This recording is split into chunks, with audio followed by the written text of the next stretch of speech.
హనుమకొండ చేరుకున్నారు సీఎం రేవంత్ రెడ్డి. తుఫాను ప్రభావిత ప్రాంతాల్లో ముఖ్యమంత్రి పర్యటించనున్నారు. సీఎంతో పాటు హనుమకొండ చేరుకున్నారు మంత్రులు పొంగులేటి శ్రీనివాస్ రెడ్డి, పొన్నం ప్రభాకర్.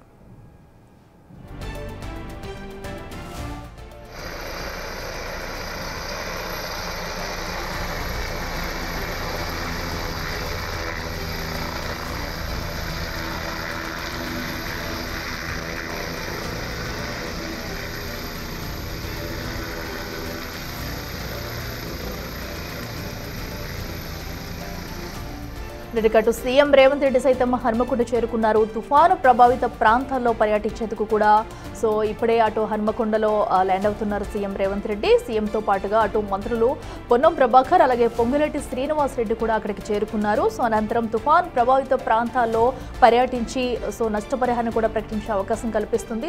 ఇప్పటికే అక్కడ ఉన్న బాధితులను అయితే పరామర్శించారు అక్కడున్న స్థానిక ఎమ్మెల్యేలు, మంత్రులు సైతం. అయితే ఇప్పుడు సీఎం రేవంత్ రెడ్డి పర్యటనతో మరికొంత వారికి త్వరితగతిన కూడా సహాయం అందే అవకాశం అయితే కనిపిస్తుంది. మనం చూసాం అకాల వరదలతో కూడా హనుమకొండ అటు వరంగల్ వ్యాప్తంగా కూడా వరద ముంచెత్తింది. దీంతో చాలా మంది అయితే తీవ్ర ఇబ్బందులు ఎదుర్కొన్నారు. మోంతా తుఫాను ఎఫెక్ట్ కారణంగా కూడా మనం గత 2-3 రోజుల నుంచి కూడా హనుమకొండ మొత్తం జల దిగ్బంధంలోనే చిక్కుకుపోయిందని చెప్పాలి. అయితే ఈ రోజు కాస్త వర్షాలు ఎడతెరిపించడంతో వరద ప్రభావం తక్కువైంది. ఇప్పుడిప్పుడే అక్కడున్న సామాన్య ప్రజలందరూ కూడా తన జీవనాన్ని సాగించేందుకైతే సిద్ధమయ్యారు. అయితే 2-3 రోజుల నుంచి కూడా వరదలో చాలా మంది బాధితులు కనీసం ఆహారం, త్రాగడానికి నీరు కూడా లేకుండా పలు అవస్థలు పడ్డారు. అయితే ఇప్పటికే ఒక అంచనా వేశారు అక్కడ పర్యటించిన మంత్రులు. అయితే అటు భారీగా రోడ్లు కూడా కొట్టుకుపోయాయి, ఎక్కడికక్కడ వాగులు వంకలు పొంగుపొర్లాయి. ఇప్పటికే పర్యటించిన నేతలు అయితే సీఎంకి ఒక నివేదికను అయితే అందజేశారు. ఇప్పుడు సీఎం రేవంత్ రెడ్డి కూడా హనుమకొండలో వరద ప్రభావిత ప్రాంతాల్లో పర్యటించనున్నారు. అనంతరం కూడా వారికి కావాల్సిన నిత్యావసర సరుకులు కానివ్వండి, అలాగే బాధిత కుటుంబాలను ఆదుకునేందుకు తగిన పరిహారం కూడా చెల్లించే అవకాశం కనిపిస్తుంది. మనం చూసాం ఎక్కడికక్కడ రోడ్లు కూడా పెద్ద మొత్తంలో అటు సిమెంట్ దుంగలతో సహా మొత్తం అంతా కొట్టుకుపోయిన వైనం చూస్తున్నాము. మనం ఇదే రోడ్డు 2 రోజుల క్రితం చూసినట్టయితే పూర్తిగా కూడా అటు వరదలతో మొత్తం నిండిపోయింది. కనీసం అక్కడ వాళ్ళు వేరే ప్రాంతాలకు వెళ్లే సమయం కూడా లేదు. ఆకస్మిక వరదలతో తీవ్ర నష్టం వాటిల్లిందని చెప్పాలి. ఈ నేపథ్యంలో ఇప్పటికే ఒక రిపోర్ట్ను అయితే రెడీ చేశారు, ఒక నివేదికను కూడా పంపించారు. సుమారుగా ఎంత నష్టం వాటిల్లింది, ఎంతమంది ప్రజలు, ఎన్ని కుటుంబాలు ఈ వరద ప్రాంతాల్లో ప్రభావానికి గురయ్యాయి అని దానిపై ఒక నివేదిక అయితే రెడీ చేశారు. అయితే ఇప్పుడు సీఎం రేవంత్ రెడ్డి ఆ ప్రాంతాల్లో పర్యటించనున్నారు. నేరుగా ఈరోజు అయితే సీఎంతో పాటు మంత్రులు పొన్నం ప్రభాకర్ అలాగే పొంగులేటి శ్రీనివాస్ రెడ్డి కూడా సీఎం రేవంత్ రెడ్డి వెంట అయితే అక్కడికి చేరుకున్నారు. అనంతరం కూడా అక్కడ పర్యటించి ఒక నివేదిక అయితే రెడీ చేయనున్నారు. ఇక మరింత సమాచారం మా ప్రతినిధి వేణు అందిస్తారు. వేణు, చెప్పండి. ఇప్పటికే సీఎం రేవంత్ రెడ్డి అయితే అక్కడ తుఫాను బాధితుల్ని పరామర్శించేందుకు కూడా అక్కడికి రానున్నారు. ఏ ప్రాంతాల్లో ఇప్పుడైతే పర్యటించనున్నారు, డీటెయిల్స్ ఏంటి?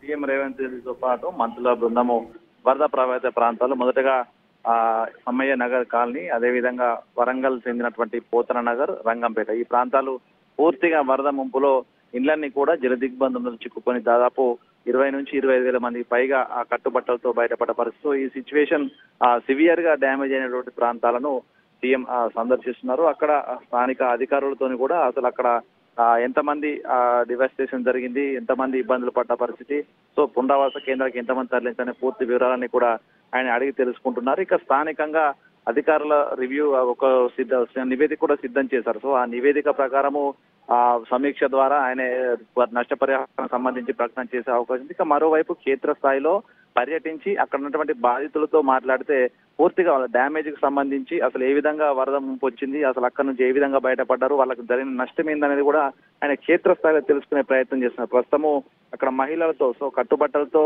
ఆ రోజున వరద అనుకోకుండా అనూహ్యంగా అంతకంతకు పెరగడంతో కనీసం నిత్యావసర సరుకులను కూడా బయటికి తీసుకొచ్చే పరిస్థితి లేకుండా వాళ్ళ ప్రాణాలతో బయటపడాలంటే ఆ ఉద్దేశంతో బయటకు వచ్చిన సిచ్యువేషన్. వాళ్ళందరి దగ్గర నుంచి కూడా కొంత డేటా తీసుకుంటున్నారు. వాళ్ళందరూ కూడా ఇప్పటికే సీఎం వస్తున్నారని తెలిసి ఈ వరద ప్రభావిత ప్రాంతాల నుంచి అక్కడ ఉన్నటువంటి కొంతమంది సంఘం పెద్దలు కానీ, కుల పెద్దలు కానీ రిప్రజెంటేషన్ తయారు చేశారు. తమకు ఏ విధంగా నష్టం జరిగింది, అసలు తను ఏం చేస్తే మరోసారి ఆ ప్రాంతాలకు వరద రాకుండా దారి మళ్లించుతున్న అంశాలపై కూడా వాళ్ళంతా సీఎంతో నేరుగా మాట్లాడతామని అధికారులతో చెప్పడంతో రిప్రజెంటేషన్ రూపంలో వాళ్ళకి సంబంధించినటువంటి ఫీడ్బ్యాక్ కానీ వాళ్ళకి సంబంధించినటువంటి ఏదైనా రిక్వెస్ట్ కానీ ఇవ్వాలని చెప్పడంతో వాళ్ళంతా కూడా రిక్వెస్ట్ లెటర్లు సిద్ధం చేశారు. సో వాటన్నిటిని కూడా సీఎం పరిశీలిస్తున్నారు. సో అక్కడ కొంత గతం నుంచి కూడా దాదాపు 1903 సంవత్సరంలో మొదటిసారిగా ఈ స్థాయి వరదలు వచ్చాయి. ఆ తర్వాత శతాబ్దం తర్వాత ఇంటర్ స్థాయి వరద వరంగల్ హన్మకొండ నగరంలో కనిపించింది. సో అంటే దీనికి ఆల్టర్నేటివ్ గా మార్పులు చేయడానికి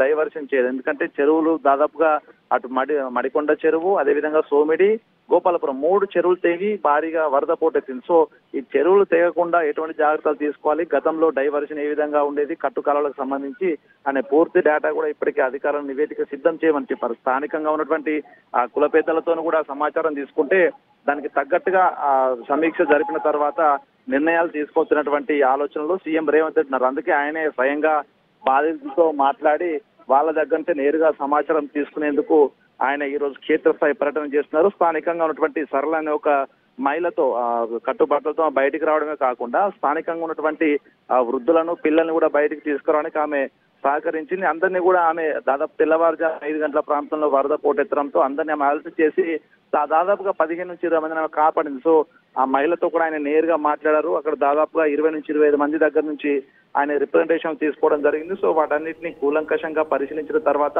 మరో 20 నిమిషాల్లో హనంకొండ కలెక్టరేట్ చేరుకుంటారు. ఇప్పటికే కలెక్టరేట్ లో 2 జిల్లాల కలెక్టర్లు, హనంకొండ వరంగల్ సంబంధించిన జిల్లాల కలెక్టర్లు, అది ముందు గ్రేటర్ వరంగల్ మున్సిపల్ అధికారులు, అటు అగ్రికల్చర్ శాఖ, పంచాయతీరాజ్ శాఖతో పాటుగా ఎన్పీడీసీకి సంబంధించినటువంటి భారీగా డ్యామేజ్ ఉన్న శాఖలు ఇవన్నీ.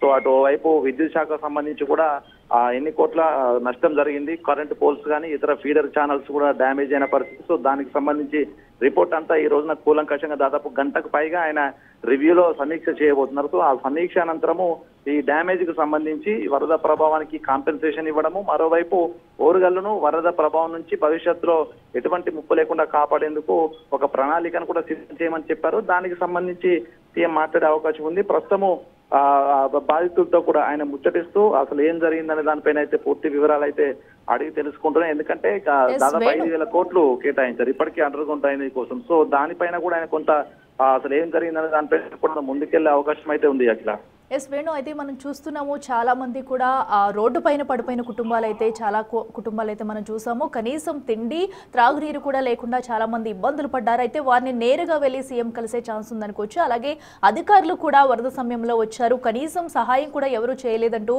బాధితులు కొంతమంది వాపోయారు. సో ఇప్పుడు తక్షణ సహాయం కింద ఏమైనా ప్రకటించే ఛాన్సెస్ ఉన్నాయా? ప్రస్తుతం అయితే తక్షణ సాయం ప్రకటన కోసము నిన్ననే అధికారులతోని జిల్లా కలెక్టర్లతోని వీడియో కాన్ఫరెన్స్ ఆయన మాట్లాడడం జరిగింది. వాళ్ళకి సంబంధించి డ్యామేజ్ ఏ మేరకు జరిగింది, వాళ్ళకి కాంపెన్సేషన్ ఎంతవరకు ఇవ్వాలనే దానిపైన ఒక ప్రామాణికంగా నివేదిక కూడా సిద్ధం చేశారు. ఇప్పటికే ప్రభుత్వ శాఖలు అది వైపు వ్యవసాయ శాఖ నుంచి, అదే విధంగా మున్సిపల్ శాఖ నుంచి టౌన్ లో జరిగిన డ్యామేజ్ కి సంబంధించి, సో పంటల నష్టము, అదే విధంగా ఆస్తుల నష్టానికి సంబంధించి ప్రాథమిక నివేదిక ఉంది. సో దాంతో తాత్కాలికంగా ఉపశమనం కోసం అనేది తక్షణ పరిహారం ప్రకటించాలందుకు ప్రభుత్వం అయితే సిద్ధంగా ఉంది. తాను కూడా వీడియో కాన్ఫరెన్స్ లోపల స్థానిక మంత్రులతో మాట్లాడినప్పుడు అదే విషయం చెప్పారు. సో తక్షణ సాయం ప్రకటించాలి వాళ్ళకి, ఎందుకంటే పూర్తిగా బియ్యం కావచ్చు, మిగతా నిత్యావసర సరుకులన్నీ కూడా పూర్తిగా నీళ్లలో నానిపోయి వాళ్ళ దగ్గర ఇప్పుడు ఏం లేని పరిస్థితి. సో వాళ్ళందరూ దాదాపు మరో నెల సమయం పట్టే అవకాశం ఉంది వాళ్ళంతా కోలుకోవడానికి. సో దీన్ని బట్టి చూస్తే ఒక్కొక్క కుటుంబానికి ఏ మేరకు తక్షణ ఆర్థిక సాయం ప్రకటించాలి, ఒకవేళ కుటుంబం యూనిట్ గా తీసుకోవాలా లేకుంటే పర్సన్ యూనిట్ గా తీసుకొని తక్షణ సాయం ప్రకటించాలనే దానిపైన కొంత ఎక్సర్సైజ్ కూడా చేయడం జరిగింది. ఈ రోజున స్వయంగా సీఎం పరిశీలనకు వెళ్ళిన తర్వాత కూడా అసలు కుటుంబాల పరిస్థితి ఏ విధంగా అనేది కొంత ఆయన కూడా అనుభవంలోకి వస్తుంది. కాబట్టి దాన్ని కూడా ఆయన బేస్ చేసుకొని ప్రస్తుతం సిద్ధం చేసినటువంటి ఆ ప్రణాళికలకు కొంత చేంజెస్ కూడా చేసే అవకాశం ఉంది. దీంతో ఈ రోజు సమీక్ష అనంతరము వరంగల్, హన్మకొండ నగరాల్లో పూర్తిగా ఇల్లు దెబ్బతినడము, ఇంట్లో ఉన్న సామాన్లన్నీ కూడా కంప్లీట్ గా వరదల్లో కొట్టుకుపోయి ఆ కుటుంబం ప్రాణాలతో బయటపడ్డటువంటి కుటుంబ సభ్యులకు ఏ మేరకు తక్షణ సాయం అందించాలి దానిపైన ఆయన డిసైడ్ చేసే అవకాశం ఉంది. అందుకే ఈ డిసైడింగ్ ఫ్యాక్టర్ అనేది ప్రధానంగా క్షేత్రస్థాయిలో తాను పర్యటన చేస్తేనే తనకు కొంత అసలు పరిస్థితి వాస్తవ పరిస్థితి ఏందని తెలుస్తుంది కాబట్టి క్షేత్రస్థాయి పర్యటన కూడా చేస్తున్నారు. ఇక సమ్మయ్య నగర్ దగ్గర దాదాపుగా గత కొన్నేళ్ల నుంచి అక్కడ వరద ముంపుకు గురవుతున్న 2000 సంవత్సరంలో మార్చిలో ముంపు గురయ్యాయి. 2022 అక్టోబర్ చివరిలో కూడా భారీ స్థాయి వరద వచ్చింది. గత ప్రభుత్వ హయాం లోపల అప్పటి మంత్రి కేటీఆర్ వచ్చారు. 2020లో కేసీఆర్ కూడా వచ్చి పూర్తిగా అసలు ముంపు లేకుండా మనం చేస్తామని చెప్పారు. కానీ ఇప్పటికీ వరద ముంపు అట్లాగే ఉంటుంది. అంతకంతకు తీవ్రత పెరుగుతున్న పరిస్థితి ఉంది. సో అంటే ఓవైపు తక్షణ సాయం ప్రకటిస్తూనే పూర్తిగా భవిష్యత్తు లోపల అసలు శాశ్వత పరిష్కారం చూపించాలనేది ప్రస్తుతం సీఎం రేవంత్ రెడ్డి దగ్గర ఉంటున్న ఆలోచన. సో దీంతో అండర్ గ్రౌండ్ డ్రైనేజ్ సంబంధించి 5,000 కోట్ల కేటాయింపు కూడా జరిగింది. 3 ఫేజుల లోపల నిర్మాణం ఉండబోతుంది. సో దీన్ని బట్టి పూర్తిగా గతంలో నుంచి ఉన్నటువంటి డ్రైనేజీలు ఎటు నుంచి వెళ్ళాయి, అటు కట్టు కాలువలకు సంబంధించి ఆ గతంలో ఇదంతా కూడా వ్యవసాయ భూములు కాబట్టి కాలువల పూర్తి స్థాయి ఎక్కడి నుంచి ఎటు వెళ్ళాయి, అసలు కాలువలు ఏ సర్వే నెంబర్లో ఉన్నాయని పూర్తిగా గుర్తించాలని చెప్పి నివేదిక కూడా సిద్ధం చేయమన్నారు. కాబట్టి ఓవైపు తక్షణ సాయం కోసము ఈ రోజున సమీక్ష జరపడము, ఆ తర్వాత దీర్ఘకాలిక ప్రణాళికలు చేసే విధంగా అయితే ప్రస్తుతం సీఎం రేవంత్ రెడ్డి అదొక నివేదిక కూడా సిద్ధం చేయమని చెప్పారు. సో ఈ రోజున సమీక్ష తర్వాత తక్షణ సాయం ప్రకటించే అవకాశం. సో దానికి సంబంధించి మాత్రం ప్రధానంగా 2 క్రైటీరియాస్, పర్సన్ బేస్డ్ గా తక్షణ సాయము, కుటుంబం యూనిట్ గా తక్షణ సాయం అనేది దానిపైన ఒక క్లారిటీ సమీక్ష తర్వాత వచ్చే అవకాశం అయితే కనిపిస్తుంది. ఇప్పటికీ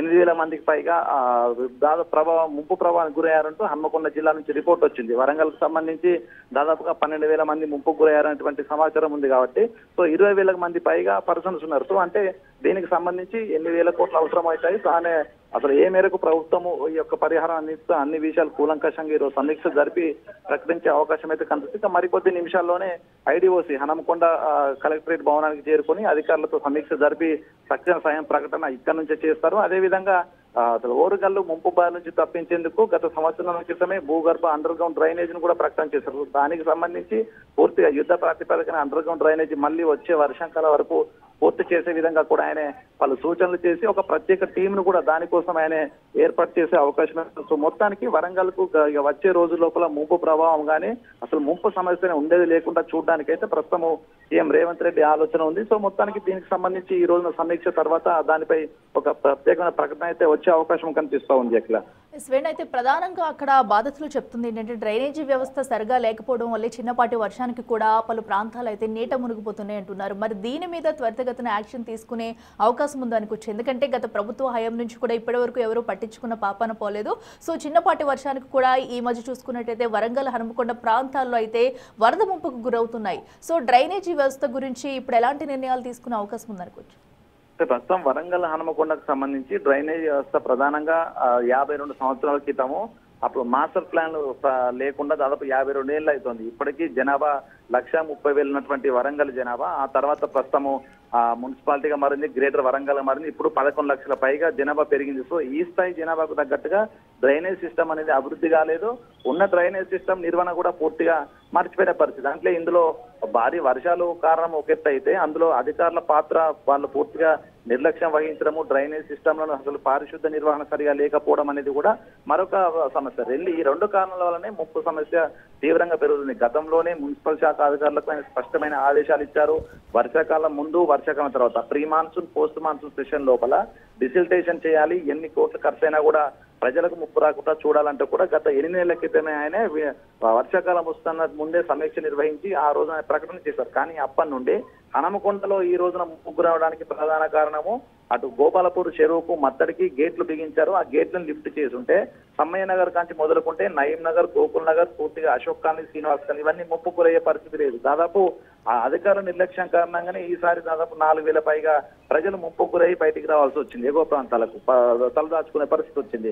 మరోవైపు సోమిడి చెరువు నుంచి ఒకవేళ కనుక మత్తడి తునుకుతే అదంతా కూడా ఇటు వడ్డేపల్లి చెరువులోకి వస్తుంది. అక్కడ నుంచి కూడా డ్రైనేజ్ సిస్టము నయీం నగర్ నుంచి ఇటు గోకుల్ నగర్ ప్రాంతానికి వచ్చేటువంటి ప్రాంతం లోపల కొత్త డ్రైన్ సిస్టమ్ నిర్మించాలంటూ కూడా గతంలోనే ప్రతిపాదన సిద్ధం చేశారు. అదంతా నయీం నగర్ నాలాల ప్రధాన కాలంలో కలపాలంటూ కూడా ప్రణాళికలు సిద్ధం చేశారు. కానీ అది కార్యరూపం దాల్చకపోవడంతో ఈ రోజున వరదంతా కూడా కాలనీ లోపలికి వెళ్ళింది. అంటే ప్రభుత్వం అధికారులు అసలు మున్సిపల్ శాఖ, మరోవైపు ఇరిగేషన్ శాఖ 2 సమన్వయంతో పనిచేసి ఈ ముంపు సమస్యను తప్పించడము, డైవర్షన్, ఈ డ్రైనేజ్ డైవర్షన్, అదే విధంగా ఫ్లడ్ వాటర్ డైవర్షన్ చేయాల్సి ఉంది. సో దీని లోపల 2 శాఖల మధ్య సమన్వయం లోపించినది కూడా ప్రధానంగా తెలుస్తుంది. కాబట్టి కొంత అధికారులతో కూడా ఆయన కొంత సీరియస్ గా చర్చించి దీనిపై ఆయన చర్యలు తీసుకునే అవకాశం అయితే మొత్తంగా కనిపిస్తా ఉంది. అట్లా రైట్ వేణు, థ్యాంక్ యూ.